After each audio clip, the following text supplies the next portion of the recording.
Hello, my name is Dr. Jeanne Stolzer. I'm a professor of child and adolescent development at the University of Nebraska at Kearney. I'm also an avid researcher who's published her work on 4 different continents and have presented my work at the international level. I've also been a passionate child advocate for over 40 years.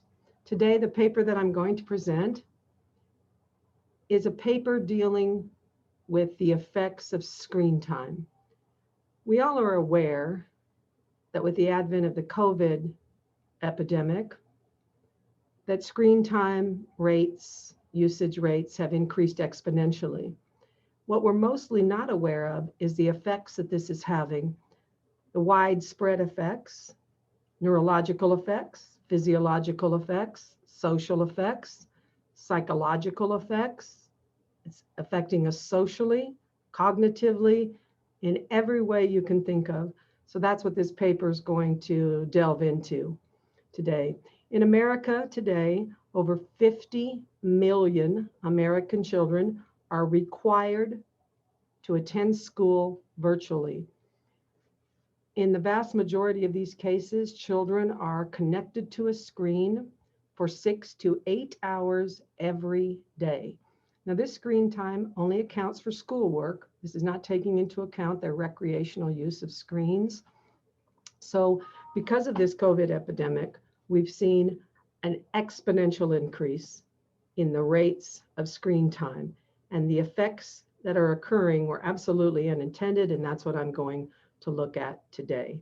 This unprecedented use of screens has led to various negative health outcomes, including the mass labeling and drugging of our children and adolescents and adults for that matter, with various psychiatric disorders.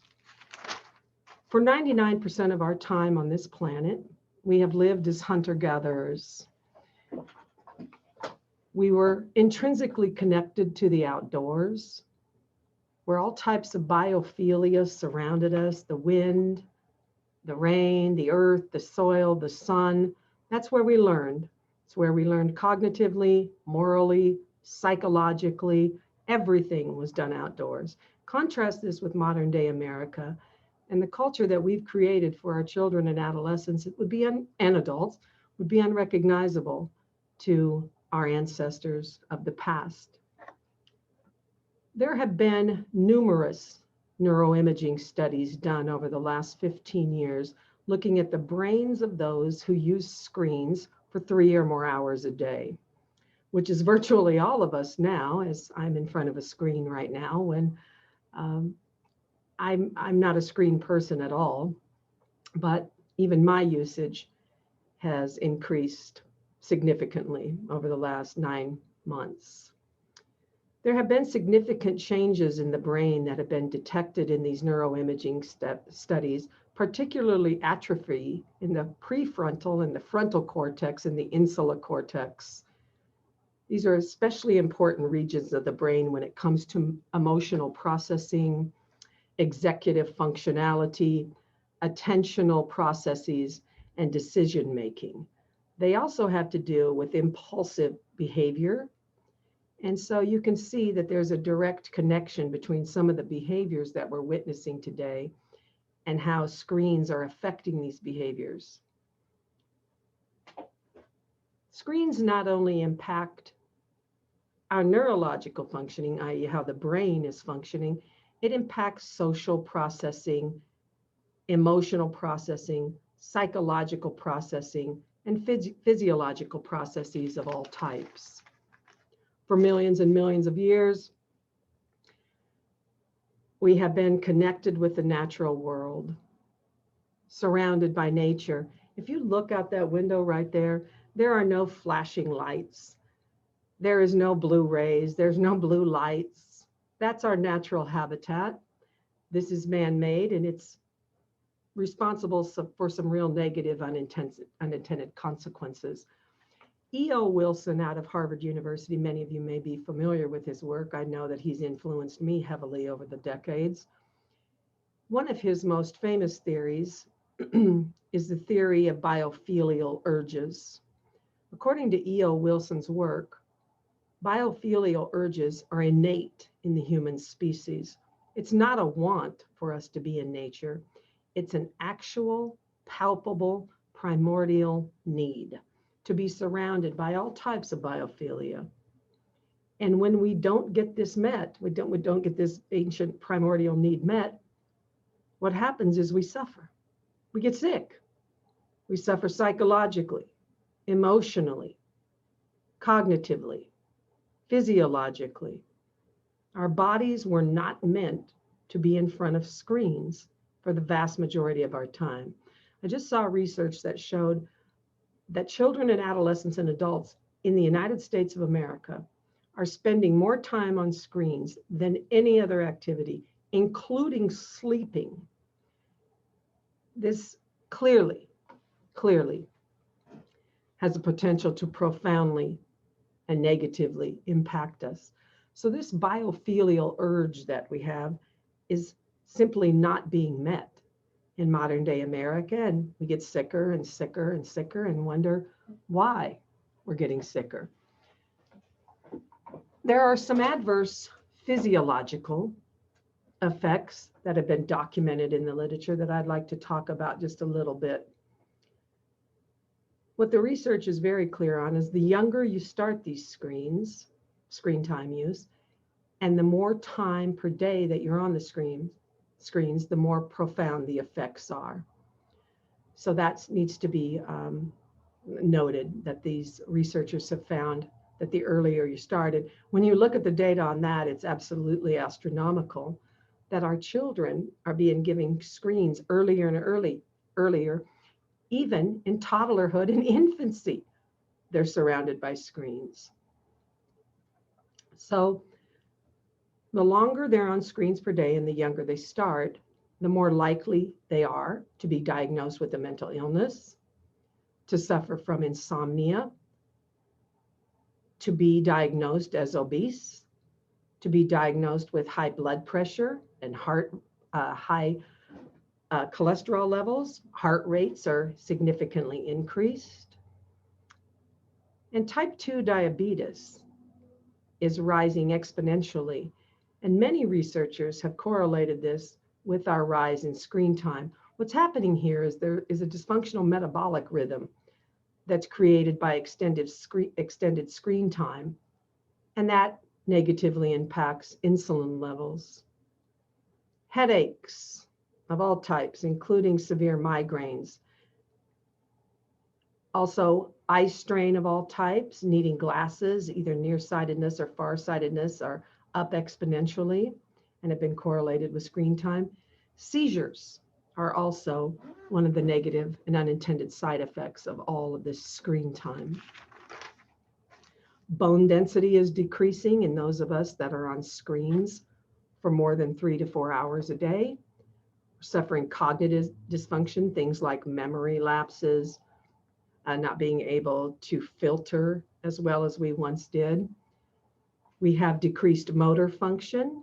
We're suffering from backaches and neck strains. Decreased motor function is, when you look at that from a scientific point of view, this decreased motor function that we're seeing has the potential to negatively affect us in so many, many different ways. We also are seeing, which was really startling for me as a researcher to look at, was the decrease in gray matter that is so evident in scans, in neuroimaging studies. We're also seeing an increase in white matter. So changing the actual structure of the human brain.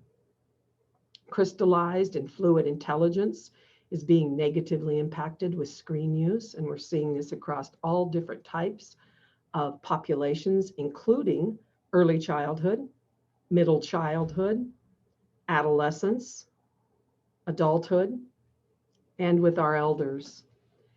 There's also many, many negative psychological effects of this increasing screen time usage that we're witnessing all across the Western world.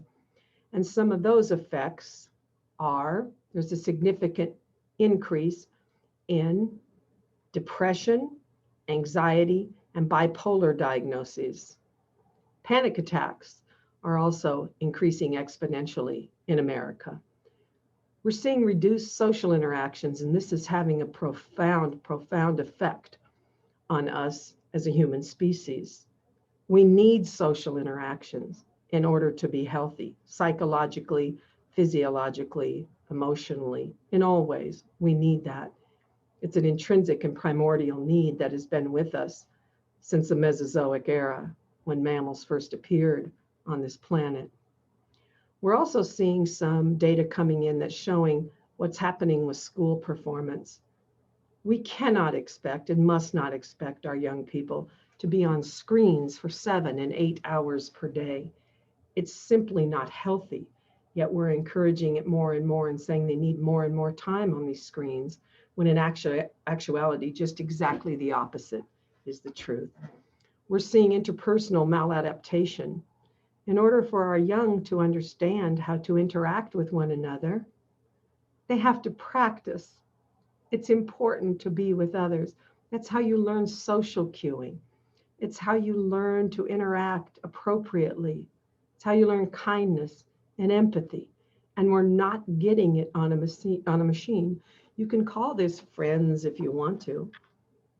This is not human interaction. This is high-tech interaction. And we as a people are suffering the consequences from this extended screen time. We're also seeing reports of decreased life satisfaction. Happiness scales are out there all over. People who spend this inordinate amount of time in front of the screens are not happy with their life. They're not satisfied. We're seeing relationships fall apart. Domestic abuse is skyrocketing in this country. Not only partner abuse, but parent on child and sibling on sibling. So very, very serious and profound effects of screens. Social isolation is leading to many, many different types of problems, such as drug addiction. Prescription use is going through the roof. Social isolation is responsible for many, many ills in this country. Again, those deep and sustained relationships are what help us through the hard times of life, and we're missing those right now. Suicidal ideation is going up. Suicide hotlines are reporting significant increases. We're refusing to look at this and wanting to say that this is the best way to keep us healthy. Well, I think that we may need to redefine what health is and the parameters surrounding health. Creativity and spontaneity is leaving us. Laughter is decreasing. And you may think, well, of course it is. We're in these hard times, but laughter has been correlated with a decrease in a myriad of mental and psychological disorders. We need to laugh, and we need to do it often. Self-control. We're watching self-control leave us. That can be documented in the increasing rates of violence that we're witnessing both in the family and outside of the family. We know that these screens significantly increase distractibility. Researchers have found that the most severe depression, anxiety, and panic attacks are associated with 3 or more hours of these screens, of screen usage every day. And as you can tell, most of us have greatly surpassed that number. We wonder why the use of psychiatric drugs is skyrocketing. It's at an all-time high. And one of the things that I want to talk about, because much of my research is centered around this topic for the last 2 decades, is ADHD. Attention deficit hyperactivity disorder is increasing substantially across many parts of America. Of course it is. Fidgeting, inability to pay attention, messy work. We know that these things are increasing. We're expecting our children to sit for hours and hours per day in front of a screen and learn. If we are serious in our endeavor to help our children learn, what we've got to start doing is cutting back on the time that they are required to sit in front of a screen. One of the most consequential negative effects of this increased screen time is that it's making us move farther and farther away from our bioevolutionary heritage, meaning that we're not spending as much time in the natural world. As a matter of fact, we're spending very, very little time in the natural world, and this is having profound effects. Many scholars, Kahn and Keller are the ones that come to mind, have shown that the natural world is the most critical environment that our children will ever encounter. As a matter of fact, throughout hominid evolution, this is where our children learned everything. That was their learning ground. It wasn't sitting in four walls in artificial light with concrete at their feet. It was outside, and we're being stripped of that. And whether we want to recognize it or not, by our very mammalialness, our being mammals, we require what every other mammal requires, and that is direct and sustained contact with the natural world. We know that high-tech environments increase stress. We know that high-tech environments create a myriad of disorders, physiological disorders and diseases and conditions. We know it, and yet we continue doing this. Extended immersion in nature has been shown to have profound positive effects in human populations throughout the lifespan. It lowers stress, it lowers depression and anxiety and panic attacks. It improves attentional processes. It reduces pain. It aids in the healing process. Many systemic processes in the human body are affected by nature. And yet in our high-tech, high-advanced, high-tech world, we simply refuse to look at it. Dr. Sanjay Gupta, who is a trained neurosurgeon who works for CNN as a correspondent, actually did some work on the healing effects of nature, and they broadcast it. One of the things that he found when he went to one of these centers that use nature for healing, they did many tests on him, looking at his cortisol levels, his blood pressure levels, his heart rate. He wasn't doing so good. And when they took him outside and immersed him in nature, many of these processes that were not doing so well before improved. And he was absolutely astonished that it didn't require drugs. It required immersion in nature to heal. And the healing processes were rather quick. So it might behoove you to look at this. It was a wonderful presentation on the healing effects of nature. We are now spending about 95% of our time in man-made environments, high-tech environments. This lack of contact with the natural world has led to what many researchers have coined as acquired psychiatric disorders. As researchers have continued and confirmed that our disconnect, have continued to confirm that our disconnect with the natural world has led to the development of numerous illnesses that were unheard of in past generations. We're the sickest human beings that have ever been on the planet. I want to say that one more time. As Americans, we are the sickest individuals who've ever been on the planet. We take more prescription drugs than any other people who've ever lived. As a matter of fact, research is showing right now that 2 out of 5 Americans are on at least 2 prescriptions every day of their life. This was unheard of in past generations. And when you look at how we've changed, it should come as no surprise, really. Our diets have been completely and totally altered with pesticides, herbicides, fungicides. We eat all types of fast food. We have very few organic products available to us when that's all that was available for generation after generation after generation. We're inside all the time. We've changed completely and totally. One of the things that my research has looked at for decades is this disordered child hypothesis that we are so immersed in, and I challenge it. Perhaps these children that we've affixed so many different labels to are not disordered. Perhaps it's the disordered world that we've created for them that makes them behave and act in ways that we, as the adults entrusted to care for them, have labeled as disordered. Of course, they're acting as if they're disordered. Look at the ways that we're demanding that they can, look at the ways that our parenting strategies, our strategies dealing with children have changed over the decades.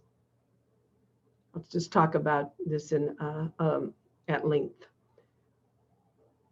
Our children right now are expected to start attending daycares at 6 weeks old. That's 42 days old. Attachment processes cannot be solidified when you're at a daycare who, on average with American daycares, the child will have at least 4 to 5 caregivers for their first year.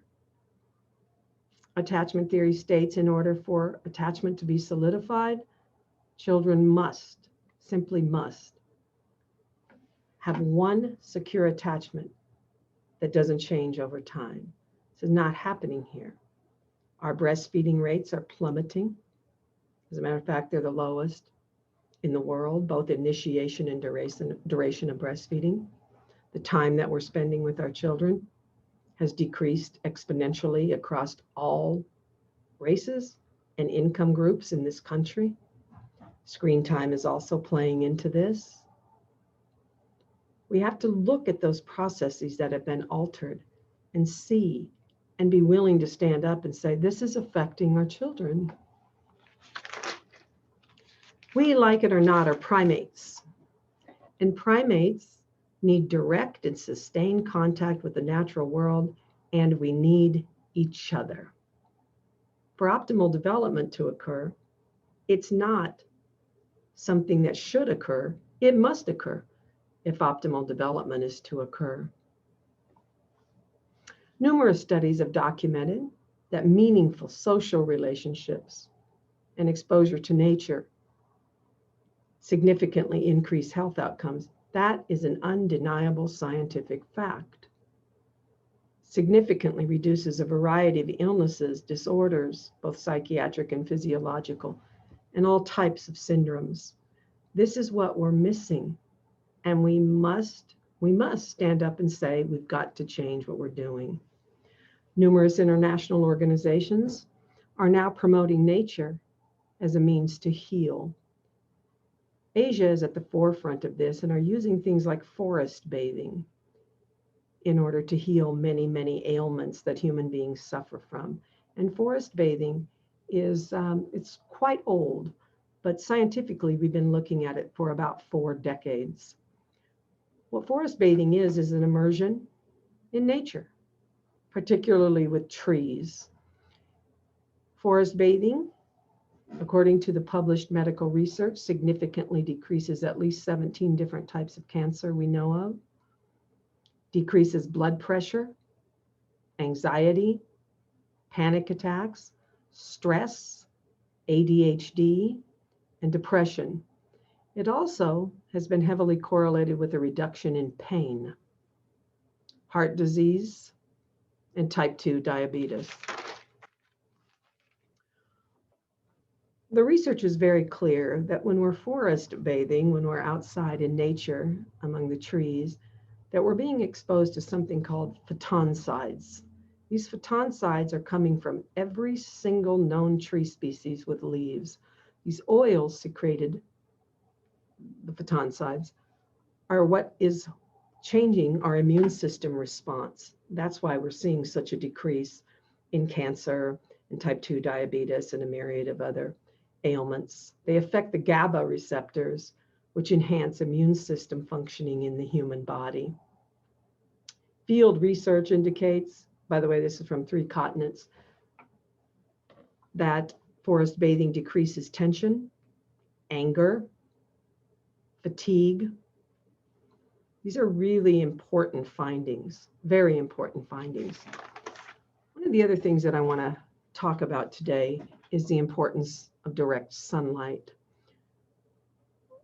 There is only one way to completely and totally absorb and synthesize vitamin D, and that is being directly immersed in sunlight. As you can see, I have my window open. I want the sun in here. It's very, very important to be immersed in sunlight every day. And it depends on the melanin in your skin, how much sunlight you need. If you don't have much melanin and you have pretty light skin, it's about 20 minutes a day. If you have that medium skin color with a little bit more melanin, you need about 30 to 35 minutes a day. And if your skin is really rich in melanin with the deep dark tones, you need about 40 to 45 minutes every day. As we get older, our skin loses the ability to absorb vitamin D. So our elders need about 50 to 55 minutes every day in order to achieve optimal health status from the sun. Gerontology research is clearly indicating that our elders are not getting the sunlight that they need every day. Instead, they're spending many, many hours per day in man-made environments with no contact with sun.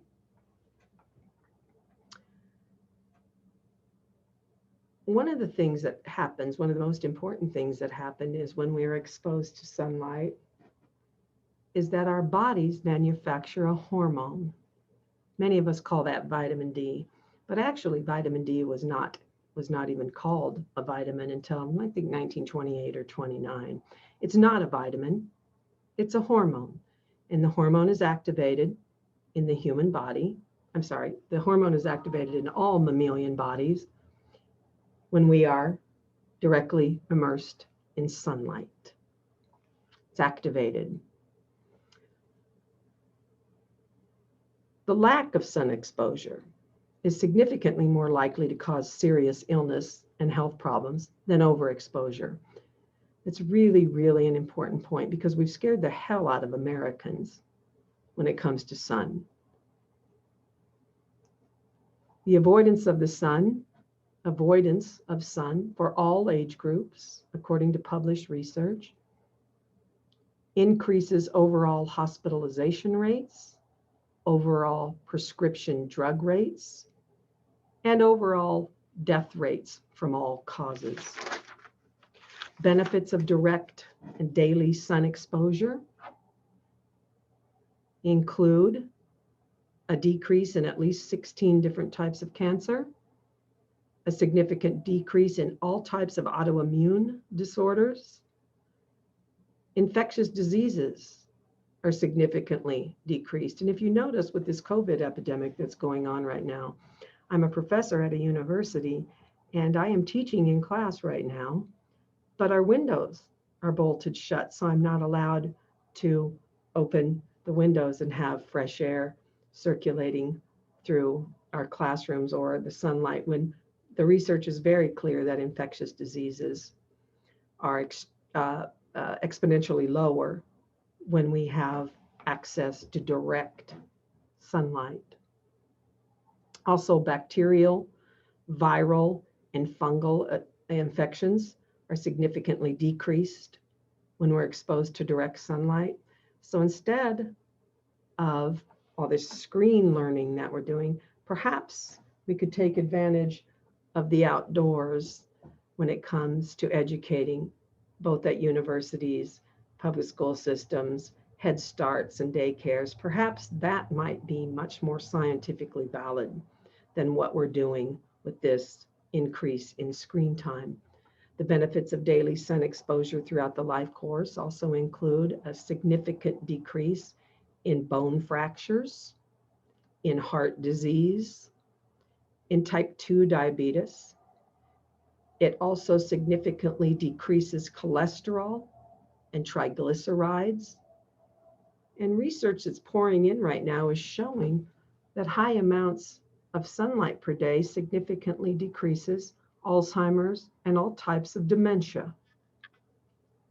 We know that ADHD is significantly decreased with large amounts of sunlight, depression, anxiety, bipolar, and there's even research to show that direct sunlight is significantly decreasing schizophrenia.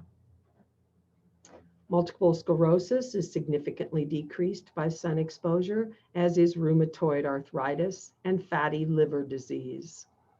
Macular degeneration is significantly decreased with the sun exposure. Now, you may not think that's true because many of us are afraid again of the sun, but our eyes are accustomed throughout bioevolutionary time to sunlight.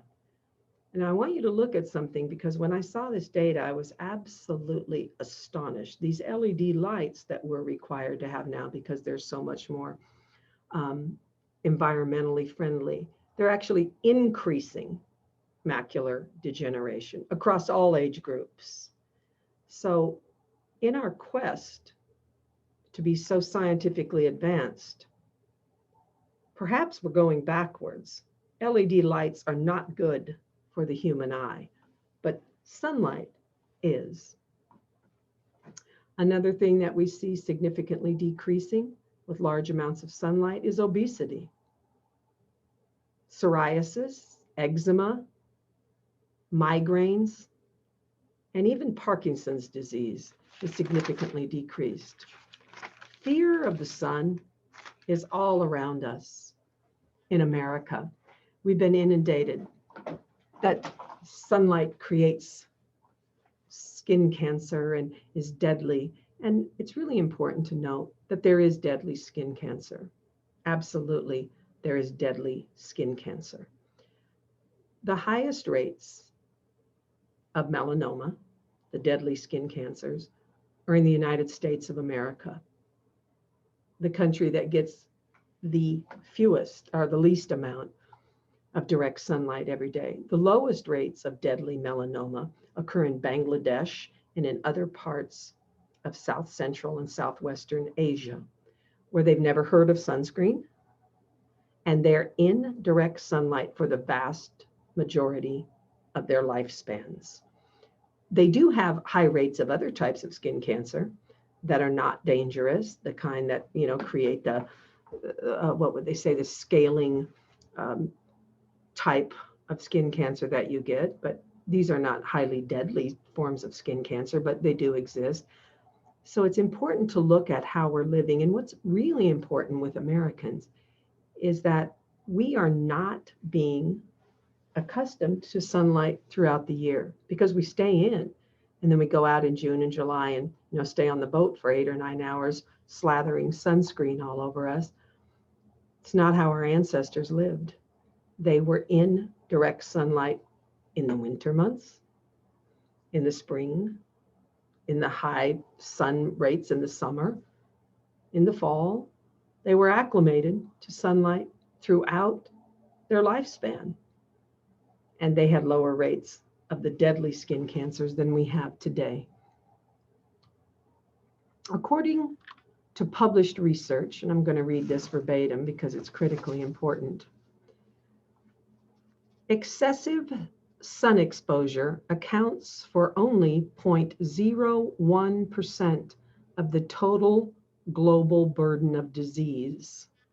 In contrast, the disease burden of 3.3 billion diseases in disability-adjusted life years results from low levels of sun exposure throughout the life course.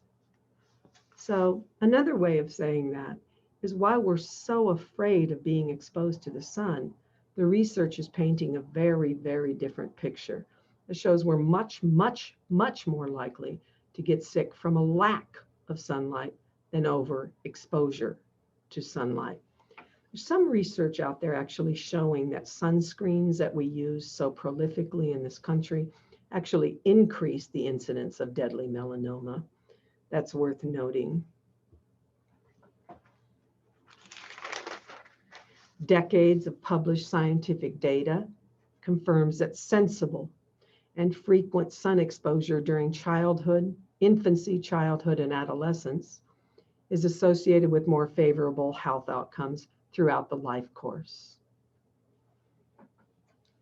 If we are serious, if we are actually serious in our collective endeavor to positively affect health outcomes, psychiatric health outcomes, emotional health outcomes, psychological health outcomes, physiological health outcomes, we must decrease the amount of screen time that we are exposed to.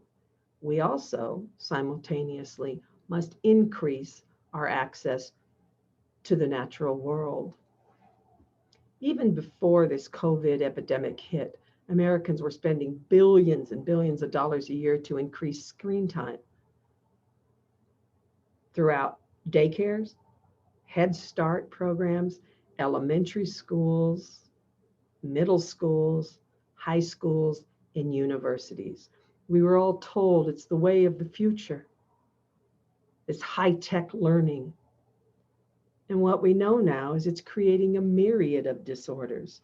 Vygotsky, the great Russian psychologist, was very clear in his assertion that for authentic learning to occur, social relationships, social connections are vital. They are intrinsic to learning. Now, he did differentiate between rote learning and authentic learning. Rote learning is that, you can just regurgitate it and spit it back out. And you can, memorize it and you take the test and, you get a pretty good grade. But authentic learning, that deep type of learning that comes from when we can analyze and synthesize and apply, that only occurs within the context of social relationships, according to Vygotsky. And if Vygotsky, the great Russian theorist, is correct, we are in a whole bunch of trouble in this country because more and more universities, more and more high schools, more and more middle schools, more and more elementary schools, daycares, Head Start centers are going into this virtual learning abyss. And it's having profound effects, as I've talked about today with this paper.